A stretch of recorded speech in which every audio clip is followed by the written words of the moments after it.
Radio Sucesos 101.7 FM presenta su noticiero Sucesos con Milton Pérez y Verónica Larrea. Un periodismo libre para una democracia plena. Los hechos y las opiniones de los sucesos que marcan nuestro tiempo.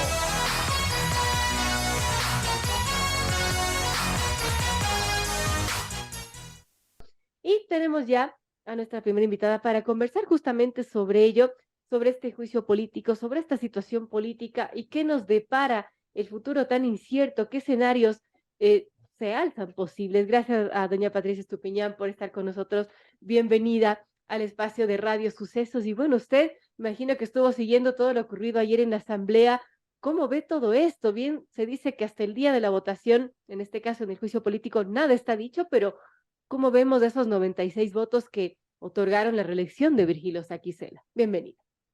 Muchas gracias, Vero, por la invitación y muchas gracias a Radio Suceso y sus oyentes.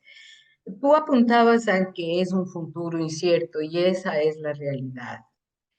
Y lo hemos visto en el reflejo de los indicadores que se ha degradado el crecimiento del Ecuador a 1.5, a pesar de que las finanzas del gobierno están cuadradas y que además la inflación es una de las menores de la región. Qué pena retroceder a los tiempos en que porque un presidente era impopular, si reuníamos los votos, lo votábamos. Eso es lo que aparentemente pasa aquí.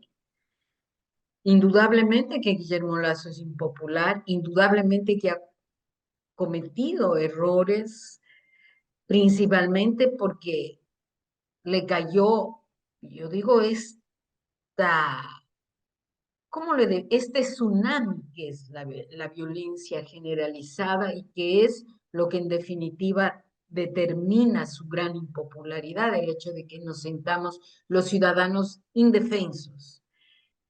Pero con su salida no se va a resolver ese problema, a lo mejor hasta se complica. Y el país lo que necesita es algo de estabilidad dentro de su inestable día a día. Y es terrible que aparentemente, al menos de todo lo que hemos escuchado y del análisis de las supuestas pruebas, resulta que aquí no importa si uno es culpable o no, lo que importa y lo que cuentan son los votos. Y esa es la verdadera tragedia, que la asamblea de peor calidad que hemos tenido en estos 40 y pico años de renovada democracia, vote a un presidente por su impopularidad, no por los pecados cometidos.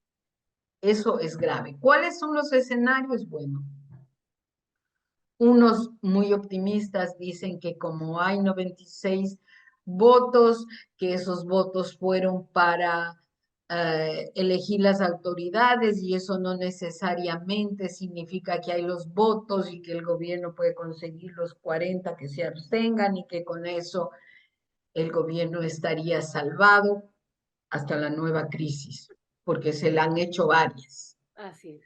Ese es un escenario. El otro escenario que también es dramático para el país es que si vamos a una muerte cruzada.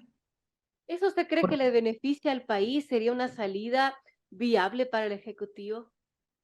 Bueno, yo creería que no es tan viable porque de todos modos tiene que ajustarse a ciertos organismos que están fuera de apoyo, como hemos visto la Corte Constitucional, que le ha puesto algunas trabas, incluyendo la del juicio, que no se molestó ni siquiera en revisar si existía el contrato de Amazonas Tanker para determinar si había o no peculado. Entonces, no lo sé, no lo sé. El presidente Lasso es un hombre que no toma decisiones muy rápido y 6 meses solo va a beneficiar a los que ganaron las elecciones seccionales y tendremos más de lo mismo. Así es. En la posesión de Pavel Muñoz, que sin lugar a dudas es una de las personas más equilibradas del movimiento Revolución Ciudadana. De todos modos, ya vemos cosas como va a reponer el monumento de Kirchner. Kirchner ha sido considerado uno de los presidentes más corruptos que ha tenido la región. Hay juicios de que le llevaban en maletas los dólares, pero ese es nuestro modelo de prohombre, llamémosle así. Entonces, no sé si eso es por hacer un guiño a la Argentina, porque le pidieron porque él estuvo allá con Rafael Correa, yo no sé. Pero comienza con estas cosas que nos recuerdan a un mal pasado. Yo sinceramente aspiro por el bien de Quito que Pavel Muñoz sea un buen alcalde. ¿Cómo es lo que debemos esperar? Yo no conozco a Aquiles Álvarez, el alcalde de Guayaquil, pero aspiro a que haga una buena gestión, porque eso es lo que uno debe hacer, dar el beneficio de la duda y no comenzar siempre por decir, no, como es de los otros, va a ser un mal funcionario. No. O sea, los demócratas tenemos que dar ese beneficio, las urnas han dicho eso, veamos, y ojalá les vaya bien, porque cuando les va bien, le va bien al país, que es lo que no comprenden los sectarios de UNES que están en el Congreso y ahora los socialcristianos, que es una manera bastante triste de terminar un partido que fue tan importante para el país, ¿no? Bueno, analizando la coyuntura política con doña Patricia Estupiñán, periodista, politóloga, amigos, son las 7:53. Y viendo lo que pasó ayer, doña Patricia, en la Asamblea Nacional, el oficialismo quedó fuera del CAL, del Consejo de Administración Legislativa, que era el órgano más importante de la Asamblea Nacional, además, obviamente, de las autoridades que fueron elegidas. Y bueno, tenemos a, por ejemplo, un Virgilio Saquicela, tenemos a Marcelo Holguín del correísmo, a Esteban Torres, social cristiano, Viviana Veloz, correísmo, Ángel Maita de Pachacuti, Yesenia Guamaní de la Izquierda Democrática y Jorge Avedrado del Partido Social Cristiano. Es decir, la mayoría opositora que está en oposición al régimen, al presidente, controla no solamente la Asamblea, sino también el Consejo de Administración Legislativa. En ese escenario, ¿qué podíamos esperar de lo que suceda en la Asamblea? Inmovilismo, ¿qué es lo que ha habido? Inmovilismo. Entonces me parece increíble que un partido que no llega a ser bloque como los socialcristianos tengan dos representantes y los otros que tienen el doble no estén. Esa es la mentalidad sectaria de los no demócratas y de los que hoy se rasgan las vestiduras diciendo que son institucionalistas. No lo son, no lo son porque si fueran institucionalistas irían a un juicio político, pero para evaluar si hay o no las causas, y no que voto porque tengo los votos y porque quiero que el señor se vaya porque se peleó con mi jefe. No, o porque ese es en el fondo a lo que se reduce esta pelea, pelea de egos. Y el país, bien, gracias, el país amordazado con el crimen que trata de bajar ligeramente, pero está ahí. ¿Quién se siente seguro? ¿Quién se siente protegido de un pequeño negocio si al heladero le exigen $1 de vacuna? Y esto parece que los que están en la jaula dorada del Congreso no se dan cuenta.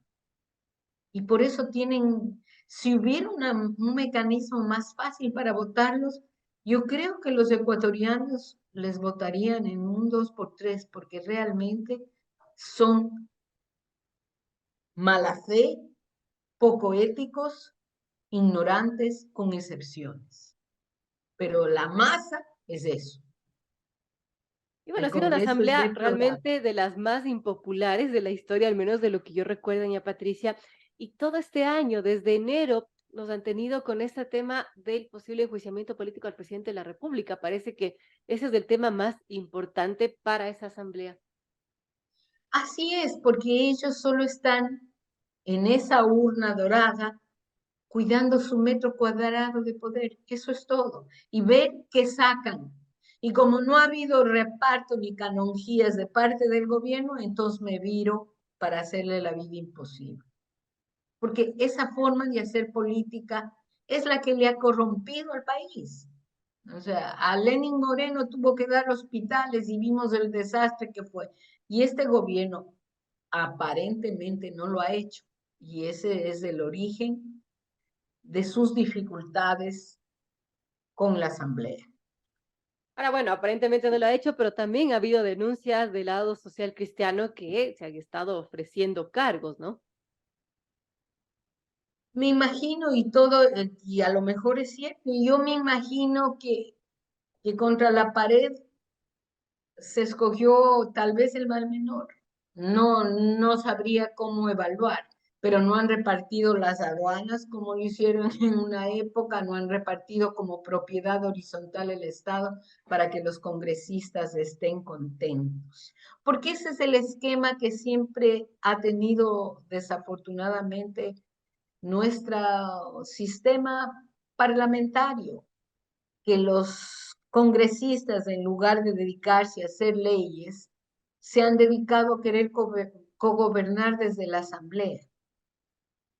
Y a un presidente que no tenga un bloque fuerte, lo anulan.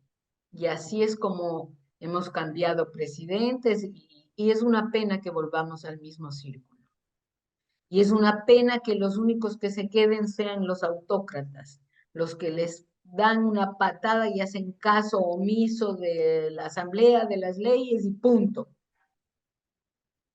Y Así es. eso es lo Bueno, único que parece que funciona. es complejo, los escenarios están. El un escenario que se habla es obviamente la destitución del presidente. Otro escenario es que el presidente Lazo se salve, que no se consigan esos 92 votos que se requieren para censurarlo y destituirlo. El otro escenario es que, bueno, se dé esta famosa y temida muerte cruzada, que no sabemos a quién podría beneficiar en realidad. Y bueno, el otro escenario también es que el presidente renuncie voluntariamente. No se ha contemplado esa posibilidad, pero todo ello podría pasar en 2 semanas en el que el país estará volcado a este posible enjuiciamiento político, esa posible destitución del presidente, doña Patricia, y frente a ello, pues los otros temas quedan relegados, la inseguridad, los temas económicos, también se anunciaba que se preparan reformas tributarias. ¿Y cómo ve también todos esos anuncios del tema de reformas tributarias justo en estos momentos? Bueno, el anuncio de hasta el Partido Social Cristiano dijo que iba a apoyar la reforma tributaria. Creo que en parte Lazo perdió su popularidad con la clase media del país por la reforma tributaria que mandó y que la gente no se acuerda que se aprobó sin discusión alguna porque los asambleístas de UNES no estuvieron y entró por Ministerio de la Ley. Y fue una reforma brutal para la clase media en el sentido no solo que aumentaron los impuestos, sino que disminuyeron la posibilidad de descontarse los Así es. gastos. Mucha gente que no Entonces, de paga impuesto a la repente, renta les tocó pagar este año. claro, y en cantidades que no estaba en una economía tan restringida y tan difícil precisamente por la pandemia. Entonces arregló las cifras fiscales, pero antes debió mandar estas reformas. Era un grito desesperado que le hubiera ganado. O sea, el gobierno también tiene las fallas de que ha sido muy lento para tomar decisiones. O sea, parece que toma las decisiones cuando ya está como un tigre acorralado contra en una esquina. Así es. Entonces ahí eso también le quita credibilidad, le quita, o sea, que también solo hace por política y no por convencimiento.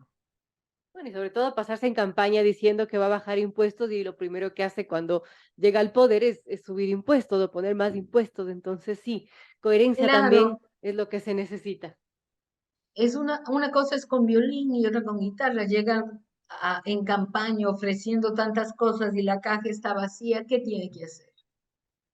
O sea, la gente cree que el Estado tiene recursos ad infinitos y gran parte de los males que tenemos, la abultada deuda, las cosas que tenemos es por haber gastado con mano suelta, por haber despilfarrado una bonanza histórica de ingresos extraordinarios del petróleo y no con solo contentos con eso por habernos endeudado.